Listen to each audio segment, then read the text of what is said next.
욥기 22장. 대만 사람 엘리바스가 대답하였다.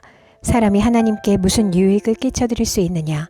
아무리 슬기로운 사람이라고 해도 그분께 아무런 유익을 끼쳐드릴 수가 없다. 내가 올바르다고 하여 그것이 전능하신 분께 무슨 기쁨이 되겠으며 내 행위가 온전하다고 하여 그것이 그분께 무슨 유익이 되겠느냐? 내가 하나님을 경외한 것 때문에 하나님이 너를 책망하시며 너를 심판하시겠느냐? 오히려 내 죄가 많고 내 죄악이 끝이 없으니 그러한 것이 아니냐? 내가 까닭없이 친족의 재산을 압류하고 옷을 빼앗아 헐벗게 하고 목마른 사람에게 마실 물 한 모금도 주지 않고 배고픈 사람에게 먹을 것을 주지 않았기 때문이 아니겠느냐? 너는 권세를 이용하여 땅을 차지하고 지위를 이용하여 이 땅에서 거들먹거리면서 살았다. 너는 과부들을 빈손으로 돌려보내고 고아들을 혹사하고 학대하였다. 그러기에 이제 네가 온갖 올무에 걸려들고 공포에 사로잡힌 것이다. 어둠이 덮쳐서 내가 앞을 볼 수 없고 홍수가 너를 뒤덮는 것이다. 하나님이 하늘 높은 곳에 계시지 않느냐? 저 공중에 높이 떠있는 별들까지도 하나님이 내려다보고 계시지 않느냐? 그런데도 너는 하나님이 무엇을 하시겠으며 검은 구름 속에 숨어 계시면서 어떻게 우리를 심판하실 수 있겠느냐? 짙은 구름에 그가 둘러싸여 어떻게 보실 수 있겠느냐? 다만 하늘에서만 왔다 갔다 하실 뿐이겠지 하는구나. 너는 아직도 옛 길을 고집할 셈이냐? 악한 자들이 걷던 그 길을 고집할 셈이냐? 그들은 때가 되기도 전에 사로잡혀 갔고 그 기초가 무너져서 강물에 떠내려가 버렸다. 그런데도 그들은 하나님께 말하기를 우리를 좀 그냥 내버려 두십시오. 전능하신 분이라고 하여 우리에게 무슨 일을 더 하실 수 있겠습니까? 하였다. 그들의 집에 좋은 것을 가득 채워주신 분이 바로 하나님이신데도 악한 자들이 그런 생각을 하다니 나는 이해할 수 없다. 그런 악한 자가 형벌을 받을 때에 의로운 사람이 그것을 보고 기뻐하며 죄 없는 사람들이 그것을 보고 비웃기를 과연 우리 원수는 전멸되고 남은 재산은 불에 타서 없어졌다 할 것이다. 그러므로 너는 하나님과 화해하고 하나님을 원수로 여기지 말아라. 그러면 하나님이 너에게 은총을 베푸실 것이다. 하나님이 친히 말씀하여 주시는 교훈을 받아들이고 그의 말씀을 내 마음에 깊이 간직하여라. 전능하신 분에게로 겸손하게 돌아가면 너는 다시 회복될 것이다. 온갖 불의한 것을 내 집안에서 내버려라. 황금도 티끌 위에다가 내버리고 오빌의 정금도 계곡의 돌바닥 위에 내던져라. 그러면 전능하신 분이 내 보물이 되시고 산더미처럼 쌓이는 은이 되실 것이다. 그때가 되어야 비로소 너는 전능하신 분을 진정으로 의지하게 되고 그분만이 내 기쁨의 근원이심을 알게 될 것이다. 내가 그분에게 기도를 드리면 들어주실 것이며 너는 서원한 것을 다 이룰 것이다. 하는 일마다 다 잘되고 빛이 내가 걷는 길을 비추어 줄 것이다. 사람들이 쓰러지거든 너는 그것이 교만 때문이라고 일러주어라. 하나님은 겸손한 사람을 구원하신다. 그분은 죄 없는 사람을 구원하신다. 너도 깨끗하게 되면 그분께서 구해주실 것이다. 욥기 23장. 욥이 대답하였다. 오늘도 이렇게 처절하게 탄식할 수밖에 없다니 내가 받는 이 고통에는 아랑곳 없이 그분이 무거운 손으로 여전히 나를 억누르시는구나. 아, 그분이 계신 곳을 알 수만 있다면, 그분의 보좌까지 내가 이룰 수만 있다면, 그분 앞에서 내 사정을 앓으련만, 내가 정당함을 입이 닳도록 변론하련만. 그러면 그분은 무슨 말로 내게 대답하실까? 내게 어떻게 대답하실까? 하나님이 힘으로 나를 억누르실까? 그렇지 않을 것이다. 내가 말씀을 드릴 때에 귀를 기울여 들어주실 것이다. 내게 아무런 잘못이 없으니 하나님께 떳떳하게 말씀드릴 수 있을 것이다. 내 말을 다 들으시고 나서는 단호하게 무죄를 선언하실 것이다. 그러나 동쪽으로 가서 찾아보아도 하나님은 거기에 안 계시고 서쪽으로 가서 찾아보아도 하나님을 뵐 수가 없구나. 북쪽에서 일을 하고 계실 터인데도 그분을 뵐 수가 없고 남쪽에서 일을 하고 계실 터인데도 그분을 뵐 수가 없구나. 하나님은 내가 발 한번 옮기는 것을 다 알고 계실 터이니 나를 시험해 보시면 내게 흠이 없다는 것을 아실 수 있으련만. 내 발은 오직 그분의 발자취를 따르며 하나님이 정하신 길로만 성실하게 걸으며 길을 벗어나서 방황하지 않았건만.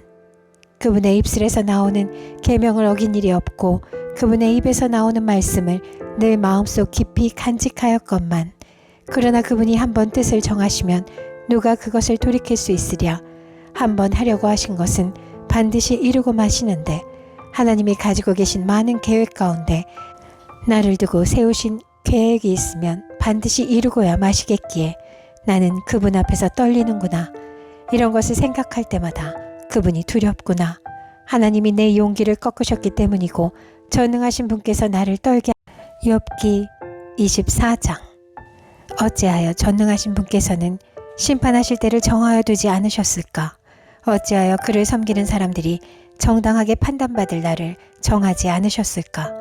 경계선까지 옮기고 남의 가축을 빼앗아 제 우리에 집어넣는 사람도 있고 고아의 나귀를 강제로 끌어가는 사람이 있는가 하면 과부가 빚을 갚을 때까지 과부의 소를 끌어가는 사람도 있구나.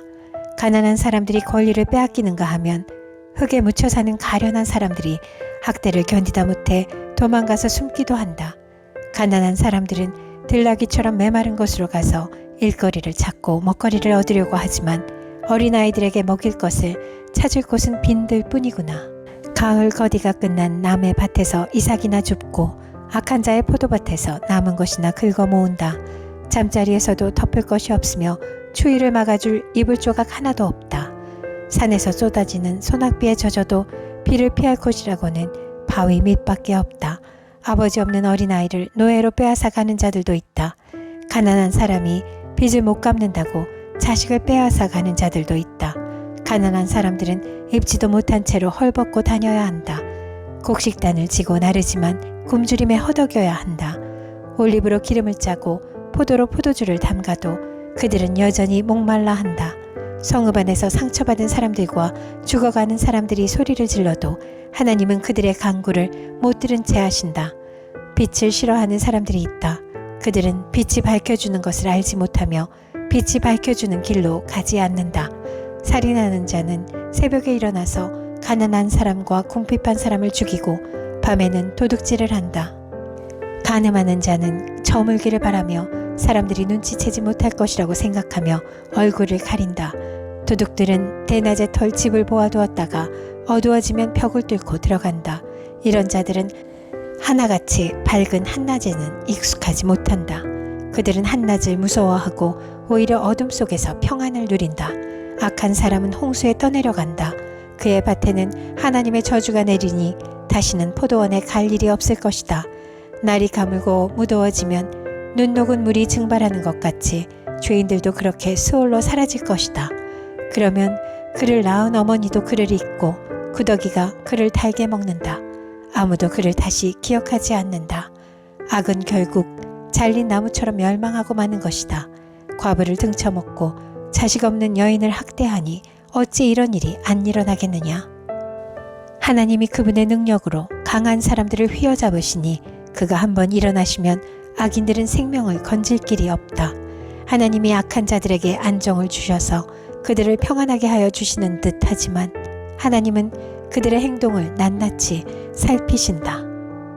악인들은 잠시 번영하다가 곧 사라지고 풀처럼 마르고 시들며 곡식 이삭처럼 잘리는 법이다.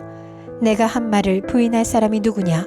내가 한 말이 모두 진실이 아니라고 공격할 자가 누구냐?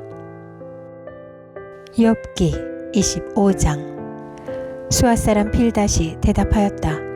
하나님께는 주권과 위엄이 있으시다. 그분은 하늘나라에서 평화를 이루셨다. 그분이 거느리시는 군대를 헤아릴 자가 누구냐? 하나님의 빛이 가서 닿지 않는 곳이 어디에 있느냐? 그러니 어찌 사람이 하나님 앞에서 의롭다고 하겠으며 여자에게서 태어난 사람이 어찌 깨끗하다고 하겠느냐?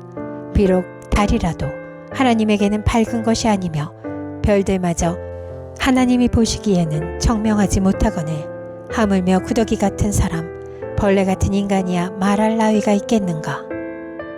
욥기 26장. 욥이 대답하였다. 나를 그렇게까지 생각하여 주니 고맙다. 나처럼 가난하고 힘없는 자를 도와주다니. 너는 우둔한 나를 잘 깨우쳐 주었고 내 지혜를 내게 나누어 주었다. 그런데 누가 내가 한 그런 말을 들을 것이라고 생각하느냐? 너는 누구에게 영감을 받아서 그런 말을 하는 거냐? 죽은 자들이 떤다. 깊은 물 밑에서 사는 자들이 두려워한다. 수월도 하나님께는 훤하게 보이고 멸망의 구더기도 그분의 눈에는 훤하게 보인다. 하나님이 북쪽 하늘을 허공에 펼쳐 놓으시고 이 땅덩이를 빈 곳에 매달아 놓으셨다. 구름 속에 물을 채우시고 물이 구름 밑으로 터져 나오지 못하게 막고 계시는 분이 바로 하나님이시다. 하나님은 보름달을 구름 뒤에 숨기신다. 물 위에 수평선을 만드시고 빛과 어둠을 나누신다. 그분께서 꾸짖으시면 하늘을 떠받치는 기둥이 흔들린다. 능력으로 바다를 정복하시며 지혜로 라합을 쳐부순다. 그분의 콧김에 하늘이 맑게 개며 그분의 손은 도망치는 바다 괴물을 찔러 죽인다. 그러나 이런 것들은 그분이 하시는 일의 일부에 지나지 않고 우리가 그분에게서 듣는 것도 가냘픈 속삭임에 지나지 않는다. 하물며 그분의 권능에 찬 우레소리를 누가 이해할 수 있겠느냐. 욥기 27장. 욥이 비유로 말하였다. 내가 살아계신 하나님 앞에서 맹세한다. 그분께서 나를 공정한 판결을 받지 못하게 하시며 전능하신 분께서 나를 몹시 괴롭게 하신다. 내게 호흡이 남아있는 동안은 하나님이 내 코에 불어넣으신 숨결이 내 코에 남아있는 한 내가 입술로 결코 악한 말을 하지 않으며 내가 혀로 거짓말을 하지 않겠다. 나는 결코 너희가 옳다고 말할 수 없다. 나는 죽기까지 내 결백을 주장하겠다. 내가 의롭다고 주장하면서 끝까지 굽히지 않아도 내 평생에 양심에 꺼림칙한 날은 없을 것이다. 내 원수들은 악한 자가 받는 대가를 받아라. 나를 대적하는 자는 악인이 받을 벌을 받아라. 하나님이 경건하지 않은 자의 생명을 끊고 그의 영혼을 불러가실 때에 그의 희망이란 과연 무엇이겠는가? 환란이 그에게 닥칠 때에 하나님이 그의 부르짖음을 들어주시겠느냐? 그들은 전능하신 분께서 주시는 기쁨을 사모했어야 했고 그분께 기도했어야 했다. 날더러도 하나님의 응답이 얼마나 큰지 가르치라고 해보아라. 전능하신 분께서 계획하신 바를 설명하라고 해보아라. 그러나 그만두겠다. 이런 일은 너희도 이미 알고 있는 것이 아니냐. 그런데 너희는 어찌하여 그처럼 터무니없는 말을 하느냐. 하나님이 악한 자에게 주시는 벌이 무엇인지 전능하신 분께서 폭력을 행하는 자에게 주시는 벌이 무엇인지 아느냐. 비록 자손이 많다 해도 모두 전쟁에서 죽고 말 것이다. 그 자손에게는 배불리 먹을 것이 없을 것이다. 살아남은 사람은 또 연병으로 죽어 매장되니 살아남은 과부들은 기가 막혀서 울지도 못할 것이다. 돈을 셀 수도 없이 긁어 모으고 옷을 산더미처럼 쌓아놓아도 엉뚱하게도 의로운 사람이 그 옷을 입으며 정직한 사람이 그 돈더미를 차지할 것이다. 악한 자들이 지은 집은 거미집과 같고 밭을 지키는 일꾼의 움막과 같다. 부자가 되어서 잠자리에 들지만 그것으로 마지막이다. 다음 날에 눈을 떠보면 이미 알거지가 되어 있다. 두려움이 홍수처럼 그들에게 들이닥치며 폭풍이 밤중에 그들을 쓸어갈 것이다. 동풍이 불어와서 그들을 그 살던 집에서 쓸어갈 것이다. 도망치려고 안간 힘을 써도 동쪽에서 오는 폭풍이 사정없이 불어닥쳐서 그들을 날려버릴 것이다. 도망가는 동안에 폭풍이 불어닥쳐서 무서운 파괴력으로 그들을 공포에 떨게 할 것이다.